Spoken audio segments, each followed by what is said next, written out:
Welcome back. This is John Smalley, CEO of Semtera Inc., and I'm here with Dr. Steve Tanis for part two of our conversation.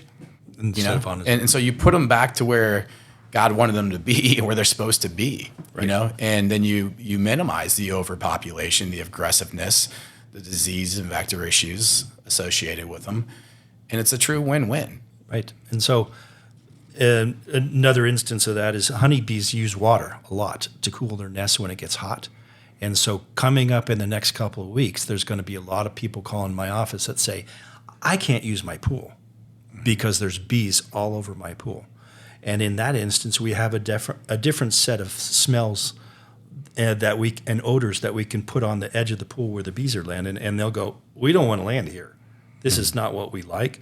And, they'll go visit the neighbor's pool, but then they'll call me. And so we have, once again, a non-poison type of solution for problems. So one of the things with birds and bees is that they interact with people in certain instances. And if you control that certain instance without affecting the whole environment, then you've made a customer for life at the same time that you're not destroying things as you go along. Yeah, and that's truly the most profitable customer you'll ever have, plus the word of mouth. And nobody wants to go to bed at night. I don't believe very many people do, knowing that you wiped out an entire hive when you could have just taken care of 50 forager bees, right? Or that you killed a bunch of birds with poison, and now, by the way, they've been eaten by your local cat, which is also going to die. I remember times at different universities where they were controlling birds with LSD. And the birds would be tripping and they'd fly into buildings and all the students would be picking up all these birds that are flopping around. And so, they've tried so many different things that just don't work. Yeah. All they have to do is a little bit of research and find something that absolutely works. And then it's just the solution is. And I'll let you move forward. I see you looking at me, but we're heading that way. The data is there. That's one of the things when I was creating Semtera, I realized this is not data that needs to be found. This is data that academia largely already knows, but nobody has applied it to the real world. Correct. Yeah. And we're going to do a future meeting about agriculture, and a lot of these scents and odors for honeybees pertain to driving away bees before pesticide treatments. And then bringing them back in after the pesticide treatment so that we can have broad applications for this stuff once we understand the phenomena. And looking through the literature, it's all there. All the information that we need is already available. The U.S. government has spent a lot of money researching honeybees, but they don't do the practical solution. And it kind of leads me into the next question a little bit. If you can reimagine pest control, Steve, and start from scratch. If you could rebuild the pest control industry, thinking about the birds and the bees and everything in between, well, not everything between the birds and the bees, what would it look like? How would you re-scope or rebuild the industry? Wow. Whoa. I get to rebuild the whole thing, huh? Probably is just include a lot more education. Because it's a great business for people who like to work hard and go out and deal with customers and make their customers satisfied, but they don't know all the different things that are available. So just if you go to seminars, you'll have one chemical company that'll stand up and say, if you have roaches in your house, we have the solution. And the next chemical company that sponsors the next talk will stand up and say, we have the best solution. But they're all talking within using chemicals in a certain narrow way. It's just competing chemicals. So that there has to be a forum or ways to bring people to have more education and make different choices.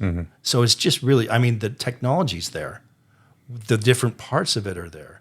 It's just that it hasn't been brought to the general people of the pest control industry. And the people who are owners have to realize with more training and more specialized employees that they have to pay them more. And so they don't have all the turnover in population, and then they have to reinvest in all the stuff and training. So make it more like a business where you have employees for life that are specialists in what they do, and then you can handle all the problems that are out there. Interesting.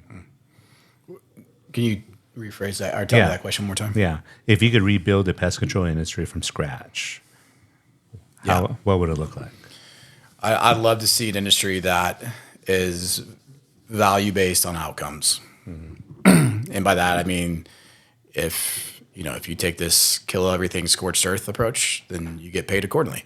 And if you can create a scenario where there's a higher upside for you because you're environmentally friendly and you solved the problem. I talked to some really large pest control companies, and they want the best solution with the least impact. Like I think if I could rebuild it, I would really, really drive value from a revenue standpoint associated with being able to create those outcomes. Least impact on the environment, best impact on the customer.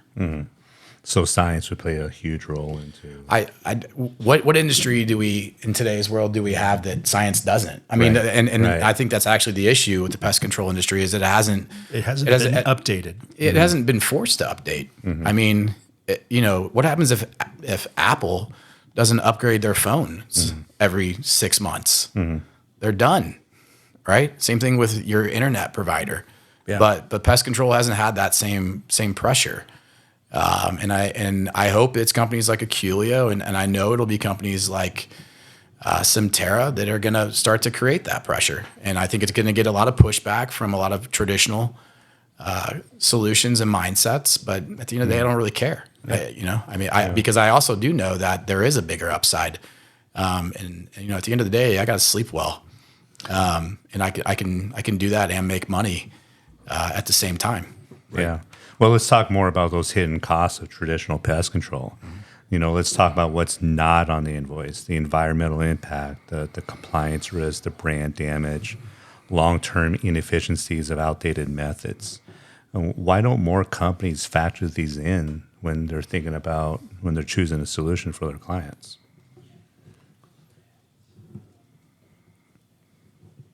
They don't want to make a mistake.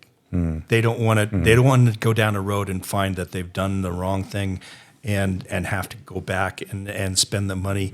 I think that in the end of the day, we're all profit-driven businesses, and people that are the owners and the investors want to have their say, but they want to have their profits. And so, like any business, we're going to do what we know best, that we've been trained in, that makes us the most profit.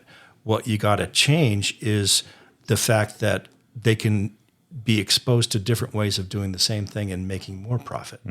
And that's just where it stops. I mean, they found out what they can do, and that's what they're going to repeat 1,000 times.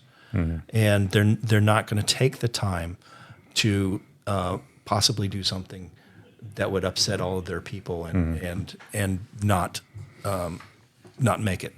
Yeah, pest controls. Let me clarify this. I want to talk about some pest control companies because there's a lot of really good forward-thinking pest control companies that are starting to emerge over the last couple of years, and I'm proud of that as part of the industry. But some pest control companies, quite honestly, do not want to solve your problem. They want to manage your problem and maintain your problem because most of us make a lot of money on reoccurring revenue, which means you're paying me monthly to come out there and make sure that problem that I charged you a lot of money for in month one, right, is not reoccurring. Is not reoccurring, and you'll pay me $2,000 on month one, and then you'll pay me $60 a month for the rest of your life to make sure that problem never comes back. And I would challenge those guys to look at billing differently. With my system, there is some basic maintenance that needs to be associated with it. And most clients would still pay you $60 a month to come back out and just confirm that the system is working the way that it's supposed to be working, right? Sure. But you've actually solved the problem, and you have done very little damage to the environment in that scenario. So there's that. I think from a pure financial standpoint, and most people may not completely look at it this way, but most pest control companies do their accounting on a cash accounting. as in like Cash month to basis. month. Yeah. Yeah. And I think that comes into play with regards to how things are purchased or paid for. And that gets complicated. And how much they're going to pay their employees. Yeah. Yeah. And that comes into play as well. And then the other thing is a lot of times people just don't care about their PR problem until they have a PR problem, and then they really care. Then you see how they change their mindset around how we talk about this or how we handle it. And I've seen that in every industry that I've worked in. That's not specific to pest control. And then some people just don't know. Some people don't know that there's better solutions out there. And some people probably really also don't think things through with regards to the lasting impact that their short-term solution is going to have on the water supply or the predators in the area. And the fact that, a pest is only a pest when there's too many of them or they're in the wrong spot. When they've passed the threshold. Correct. But believe me that there's a need for that animal in the food chain. And so when you wipe out that animal, there's unintended consequences. And I don't think that that's talked about enough, nor do I think a lot of people fully understand some of those consequences. I mean, part of the whole philosophy of pest control is you want to get the insect under control. Yeah. But you don't want to necessarily wipe it all out. And so that very few services are like honeybee control, where if you get caught out on a bee call, you want to take away every single bee. If you leave a whole bunch of them behind, you say, oh, yeah, we're solved. People will look at you like you're crazy because it's on something they want 100% controlled. So that it depends on your philosophy, too. The underlying way that you think has to change, has to modify, has to realize that you can do counts of things until it reaches a certain threshold and reach the integrated pest management type of model. And then there's other solutions that are always available. Pheromones, hormones, a lot of those different things can control insects without hazarding the environment one bit. Mm-hmm. John, let's start with you on this final question. I mean, what do you believe that the next decade of pest control looks like? Looking ahead 5 to 10 years, what does successful pest control look like, and what innovations or companies are leading the way? Where do you see the two of your companies, Centerra and Aculio, playing a role in the shape in that future? It's going to be led by small startups that are tech-based and science-based. And what's going to happen, it's already happening, is that these larger companies, which to be fair, it's harder for them to make changes than it is smaller companies. True. They do that usually through acquisition of smaller companies. Yeah, or being forced to do it. They're going to start to see that their portfolio or their lunch is being eaten by a guy or girl who owns a company that's 1/100th of their size. And they're not going to care at first, and then they're going to see more and more of it being taken away from them. And they're going to start digging into the why. And what they're going to see is that better solutions are being demanded somewhat quietly behind the scenes right now by large corporations and by individuals at their homes. And people will pay for those services. And so what I see the future looking like is that gaining so much momentum and so much popularity that it bullies and forces the entire industry into that mindset. And truthfully, that's good. That's what the industry needs to evolve and to be sustainable itself.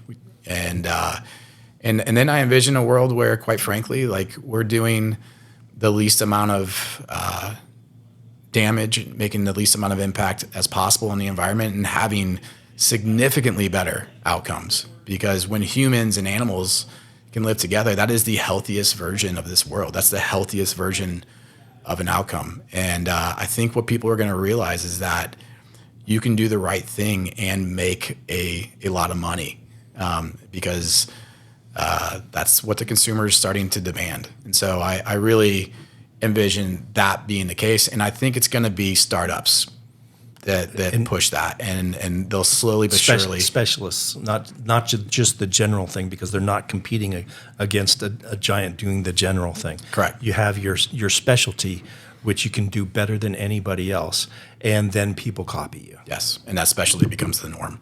Right. Yeah. Any more input on that, Steve, on where you see the industry going in the next decade or so? Well, I think that you'll see a lot more pheromone and odor-based controls that come in, but also specialty things where you're, like the bird control that Simterra does is a very specialized thing that technology uncovered at one point, and they're just utilizing that and making a technology based around that, and just having the people willing to invest in these different technologies and bring them into the mainstream. I'm sorry, go ahead, John. I was just going to say, similar to what I've seen with the BuzzBox over at Aquilio, you're convincing a small portion of the hive to change their behavior temporarily and only in one tiny area, in a way that it creates a positive outcome for that business as well as that hive. And the ability to manipulate the pest to do something different versus wiping out the pest. Yeah. Otherwise, we'd be just following the bees back when they leave and wiping out the nest. Yeah. As it is, we don't have to spend all that time doing the bee lining. All we do is set up a buzz box, and the whole thing is controlled. Yeah, but that's where the future is almost convincing the birds or the bees or the insects or whatever they are to get on board. Right. And it sounds crazy to say it like that. Specialty biology is go. things with new technologies. Do you think anything in particular is going to happen to make innovation actually become the industry standard? Do you think it's going to take guys like the two of you to push the future of this industry to where it needs to be? What's going to happen is the government is going to play a role in it, no doubt about it. You're already seeing it in different parts of the world. The United Kingdom is doing a lot in my arena around saying, hey, you know what, you can't use nets unless the bird can get in and get out. That kind of defeats the purpose of a net. So I think regulation will drive it. I think profits will also drive it. And I think the consumer at the end of the day is just going to simply say, now that we know there's a better option out there, we're going to hold you accountable for not using the better option. And so the EPA used to let people spray bugs with just about anything, and then they've eliminated or made it illegal the use of the really harsh chemicals that had this huge environmental impact. And they've moved the industry through regulation into different parts, but some of those pesticides are still being eliminated, like in the European Union with all the neonicotinoids and whatnot. So that is a point that the regulation is going to force the industry in a certain direction, but somebody has to have the solution out there to say to them, hey, look at this over here. We got the birds and the bees taken care of. Why don't you do your own thing with roaches? Or why don't you do your own thing with termites? And then we'll have other innovators that will come in with a system, and you can pick and choose which ones you need instead of having the broad-based insecticides just sprayed every month around your house. Yeah. Can I ask how many times you've been stung by a bee? Today? In your career? In my career, a usual work day is between 100 and 200 stings a day. A day? Yeah. I mean, I had a technician the other day who ran into a mean hive, and he got stung over 100 times doing one job. Oh. So that you don't feel it after a while. John, how many times have you been bitten by a bird? No, how many pounds of bird crap have you cleaned up? You guys think this is gel? That's not gel. That's no. I'm fortunate where I haven't had that, but I'll tell you that every time I see bird shit on my car, I take it personal now. So Yeah. So, well, We're going to wrap it up. Yeah. Really enjoyed the conversation today. Speaking on behalf of Simterra, I love what you guys are doing over there at Aquilio. I've been trying to spread the word about Aquilio because you're so forward focused, and I know this is the future.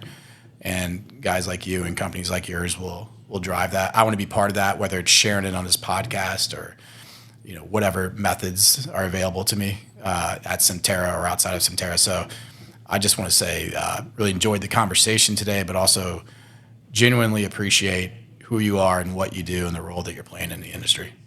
And we got through this whole podcast without making a joke about the birds and the bees. I know. I slid one in there. Yeah.